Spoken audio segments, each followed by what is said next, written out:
Our happiness is such a fragile thing. You think we take better care of it. It's like a precious vase that we go and put on the edge of a table.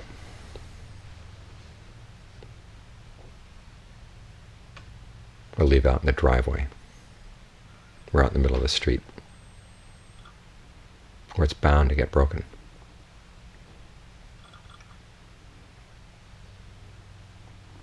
We want a happiness that lasts, a happiness that's not going to turn on us. And yet we base it on what? Sight, sound, smells, taste, tactile sensations.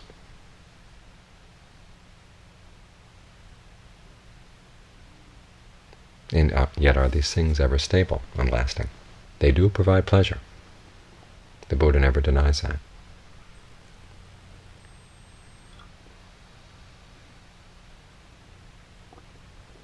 But they can't provide a lasting happiness. They can't provide the basis for lasting happiness. For that you have to look within. That's why we meditate.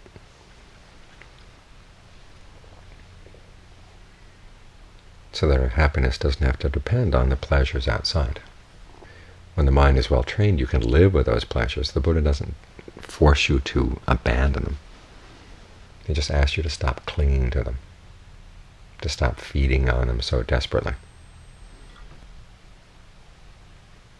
Because if that's the only kind of happiness we know, we spend all our time trying to arrange sight, sound, smells, taste, tactile sensations, and ideas.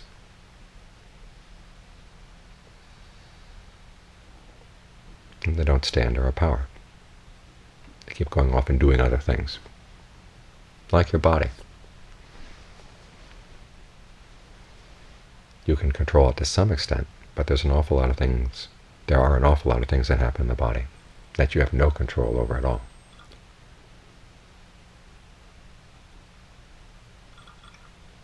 And this is your own body. When you start getting out into the world around you, things are even less and less under your control.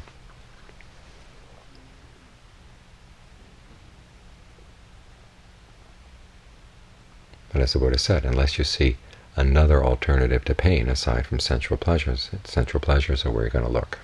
You're going to be trying to spend all your life arranging things and rearranging things to provide those pleasures.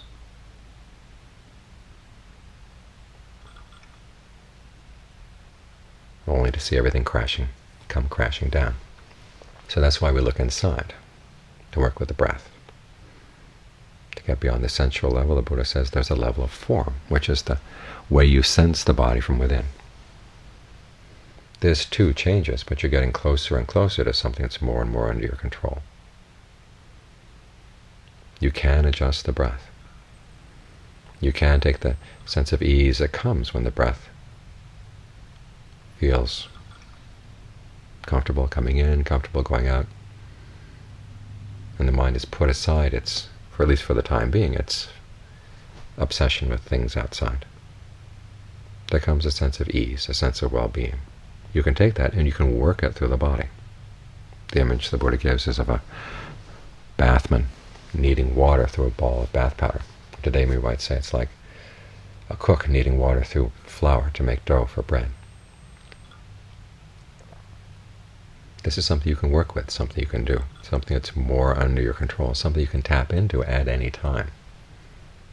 So even though there may be pains in the body, you can focus on the breath in such a way that the energy in the body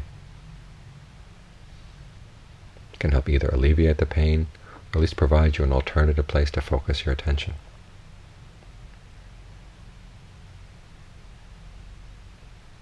Now once you've learned how to master this kind of pleasure, it's not automatic that you'll suddenly abandon your desires for sensual pleasures. The nature of the human mind is that it wants everything it can lay its hands on. The more pleasures, the better. This is what requires discernment. To realize that you have to make a choice, either focusing on your internal happiness, your internal pleasure, as your main source of pleasure, or still wanting to dabble with things outside, wanting to feed off things outside. You have to make a choice. Where are you going to feed? Because if you go plunging into sensual pleasures again, you lose this internal basis.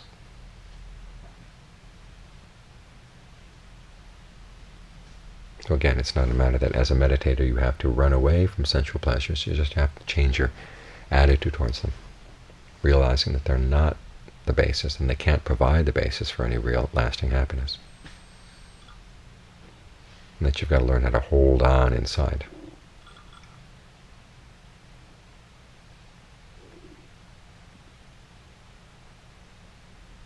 And as your discernment grows, you begin to realize that when you're not clinging to outside pleasures, you're taking a huge weight off of the people around you. You're not always trying to arrange them according to your wishes. And you're not demanding that they provide you with full happiness. You're more self-reliant. You lean on them less. And so that right there is a huge gift to them.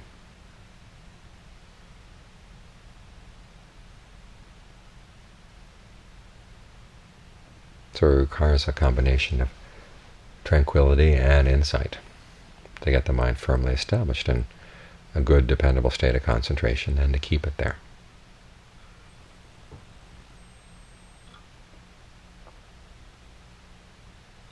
And to realize if you're going to have a foundation for happiness, it lies in this direction and not outside.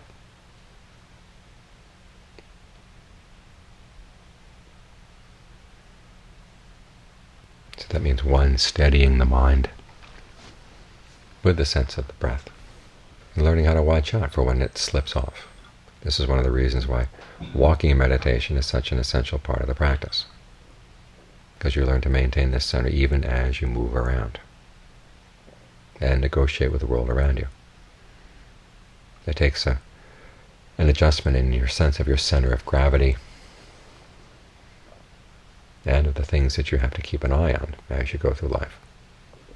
And at first it seems to take extra energy and extra time from your other preoccupations. But there comes a time as you get more and more used to being centered here, and it becomes more natural, and you find that you're coming from a more solid place.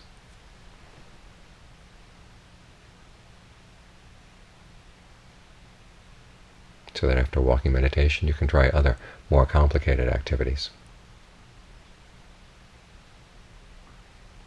until eventually you can do just about anything in your daily life and stay centered with this sense of the breath inside the body as your primary focus, or as your foundation from which you observe other things.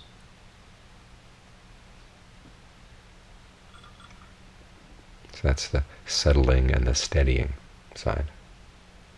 And then there's the discernment side. You want to see what pulls you out.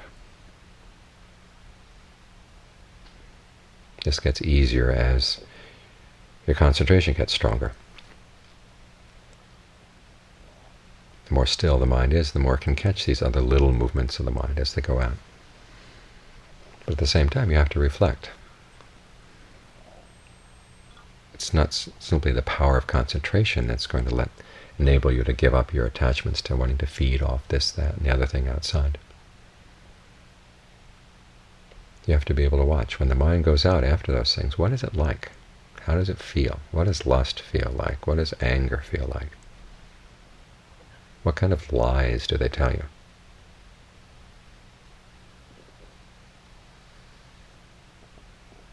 Can you really trust them? Do you really want to go out there?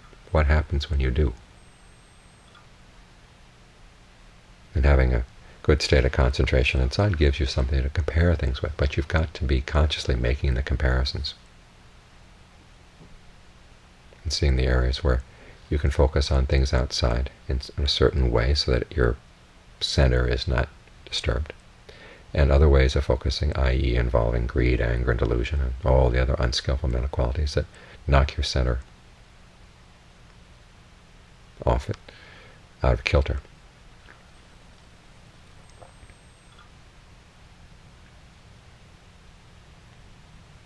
This requires discernment, comparing things, seeing connections, seeing that if you want certain pleasures, well, certain problems come in their wake.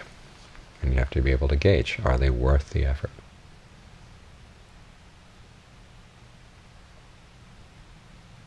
the effort spent in centering the mind is always well spent, but it has to be augmented by this ability to discern, to see that you can't have your cake and eat it too. There are certain areas where you've got to make choices.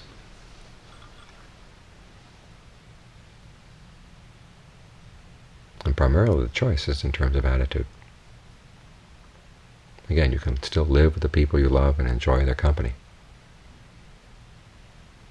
but you have to watch out for your attitude.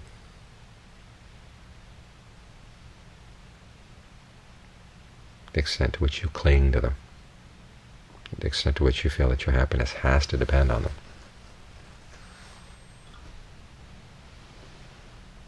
So on the one hand, you want to provide the alternative, the sense of well-being that comes from having a centered mind, and at the same time learn how to use your discernment to see through the lies that the mind tells itself when it says, I've got to have this, that, and the other thing outside if I'm going to be happy. Whether the lies are subtle or really screaming at you.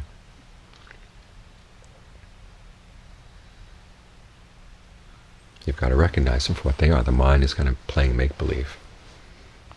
Like when little kids decide they're going to play doctor and nurse. One kid's going to be the doctor, the other's going to be the nurse, and another's going to be a patient.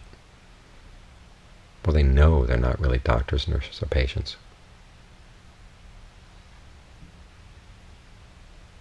But for the time being, they like to pretend.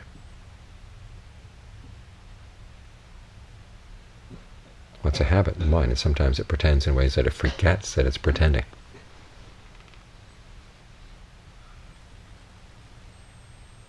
That's what you've got to watch out for.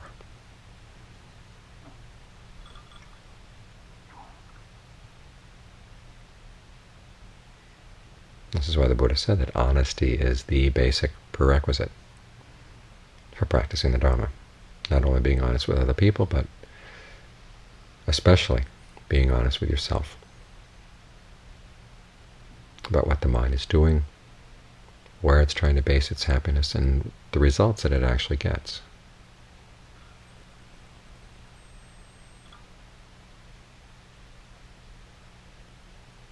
This is why good, solid concentration practice requires both tranquility and insight.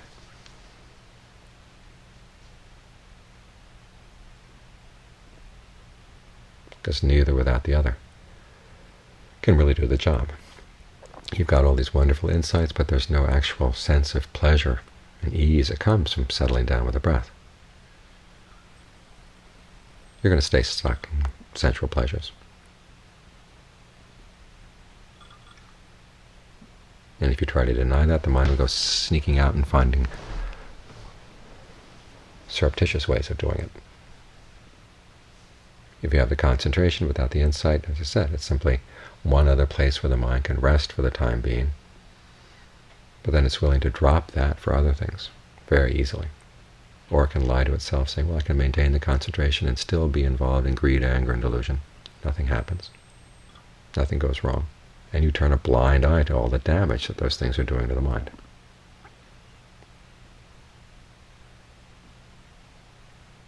So it's necessary that you develop both tranquility and insight.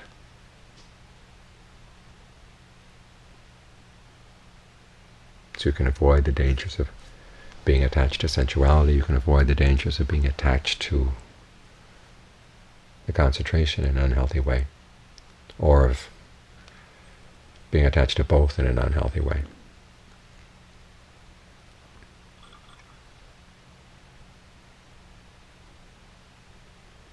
It's the combination of the two qualities that really frees the mind from its misunderstandings, frees it from its old eating habits.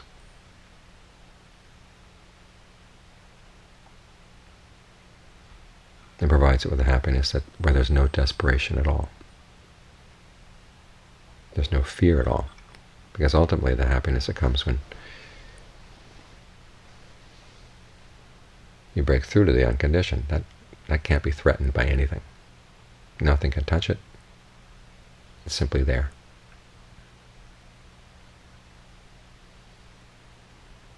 And it's because of this happiness that the Buddha talks about the drawback